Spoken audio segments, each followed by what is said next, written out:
सत्यनारायण यादव जी, क्या कहेंगे महाकुंभ पर जो घटना हुई? काफी दिन बीत चुके हैं।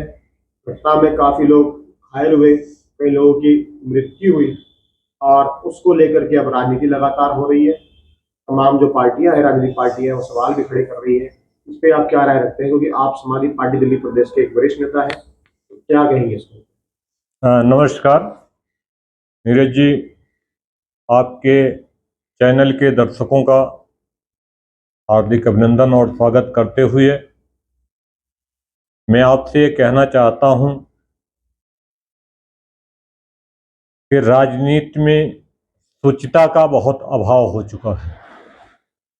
आज जो सत्ता में बैठे हुए हैं उनके राजनीतिक पारदर्शिता पूरी तरह से खत्म हो चुकी है। सत्ता लोलुपता में इतने विलीन हैं कि उन्हें ये समझ में नहीं आ रहा है कि कुर्सी से जिस तरह से चिपक करके और कुर्सी पे रहते हुए जिस तरह के हादसे हो रहे हैं, उसकी नैतिक जिम्मेदारी लेने के बजाय विरोधियों पर आरोप प्रत्यारोप लगाया जा रहा है। सरकार पूरी तरह से लीपापोती में लगी हुई है। लाल बहादुर शास्त्री जी देश के रक्षा मंत्री थे। आंध्र प्रदेश के महबूब नगर में रेल हादसा हुआ जिसमें 112 लोग मरे थे। नैतिकता के आधार पे उन्होंने तत्काल जो है अपना इस्तीफा देते हुए वर्तमान के प्रधानमंत्री पंडित जवाहरलाल नेहरू जी को सौंप दिया था, लेकिन पंडित जवाहरलाल नेहरू जी ने वो इस्तीफा स्वीकार नहीं किया।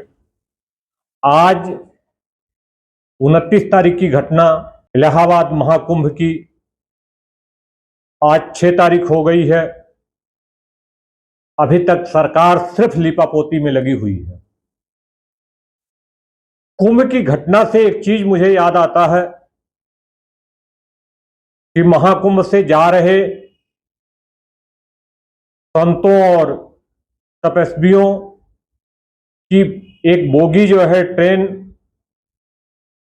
जो गोधरा कांड के नाम से मशहूर हुई, जो आग के हवाले कर दी गई थी, उस समय भी पंडित अटल बिहारी वाजपेयी जी देश के प्रधानमंत्री थे और उन्होंने कहा था कि राजधर्म का पालन होना चाहिए।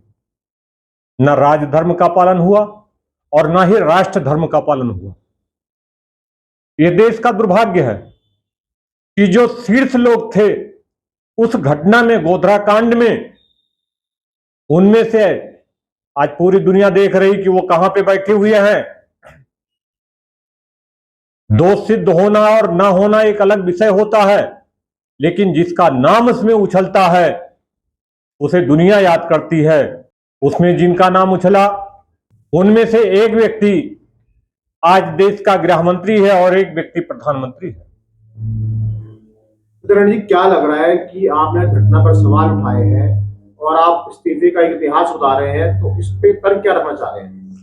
तर्क मैं ये रखना चाह रहा हूं कि महाभारत काल में सत्ता को अक्षुण्ण बनाए रखने के लिए लाक्षागृह बनाया गया था कि पांडवों को लाक्षागृह में मार दिया जाए, खत्म कर दिया जाए और कौरवों की जो राज सत्ता है वह निरंतर बरकरार रहे। मुझे ऐसा लगता है कि बार बार हिंदुओं को ही निशाना क्यों बनाया जाता है, हिंदुओं को ही क्यों जलाया और मारा जाता है? निशाना कैसे बन गया? निशाना कैसे? ये निशाना है, मची ना, वो तो एक ये निशाना है, इसे मैं निशाना मानता हूं। क्योंकि जिस तरह से पहली बार कुंभ के अंदर आग लग रहा है, बार बार तीसरी चौथी बार वहां आग लग गई। कल भी पता लगा था कि शायद आग लगी थी। जिस दिन भगदड़ मची उस दिन भी कुछ लोग बता रहे थे कि शायद आग लग गई थी। उसके पहले भी किसी कैंप में आग लगी थी। तो लगातार कुंभ में पहली बार आग लग रही है। आज जो संत महामंडलेश्वर और शंकराचार्य हैं वो भी हताहत हो रहे हैं, वो निराश हैं, वो परेशान हैं कि आखिर कौन सी राजनीति हो रही देश के अंदर, कि संतों महात्माओं को भी नहीं बख्शा जा रहा है, उन्हें भी राजनीति में घसीटा जा रहा है, उन्हें भी तार तार किया जा रहा है, उनकी अस्मिता को भी आज प्रश्न चिन्ह लगाया जा रहा है। आप किस पे सवाल उठा रहे हैं अब इसको लेकर के? मैं प्रश्न चिन्ह उठा रहा हूं उत्तर प्रदेश के वर्तमान मुख्यमंत्री के ऊपर जी।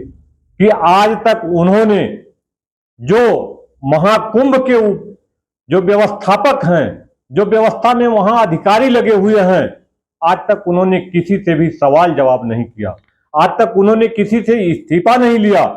अगर मुख्यमंत्री जी नैतिक रूप से जिम्मेदार हो मानते हैं खुद को, तो उन्हें तत्काल इस्तीफा दे देना चाहिए था।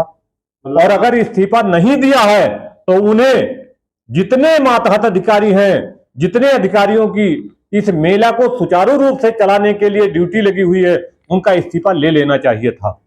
मतलब आप उत्तर प्रदेश के मुख्यमंत्री योगी आदित्यनाथ के इस्तीफे की मांग कर रहे हैं और साथ में जो वहां व्यवस्था में जो अधिकारी लगे थे उनके इस्तीफे की मांग कर रहे हैं? बिल्कुल मैं मांग कर रहा हूं, और मैं ये सख्त शब्दों में मांग कर रहा हूं कि ये नैतिक जिम्मेदारी योगी आदित्यनाथ जी को लेना चाहिए। क्योंकि मात्र बहाना करने से, आप ये बताइए कि जहां भगदड़ मची हो वहां बुलडोजर चला हो।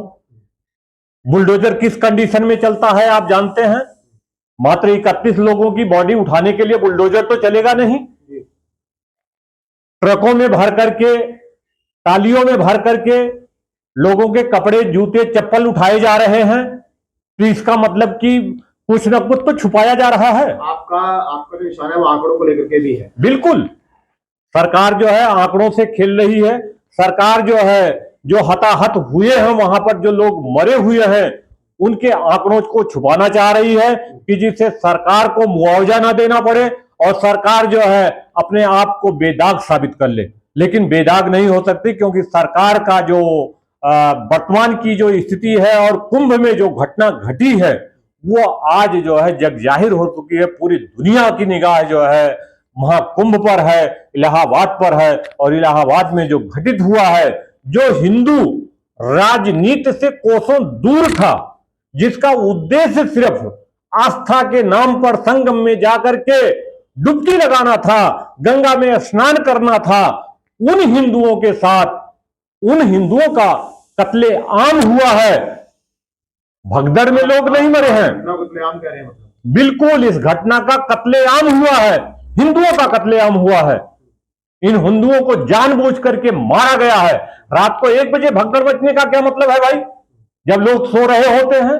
अचानक से भीड़ आ गई ना। अचानक से भीड़ जो आई, उस भीड़ को कंट्रोलर तो था, वहां व्यवस्था तो थी, अधिकारी तो थे, वो अधिकारी कहां गए थे? प्रशासन इसकी न्यायिक जांच कर रहा है और कह रहा है कि एकदम से बहुत ज्यादा संख्या में लोग आ गए थे। प्रशासन अगर न्यायिक जांच मांग रहा है, तो जो प्रशासन वहां व्यवस्था में था, वो प्रशासन कहां था?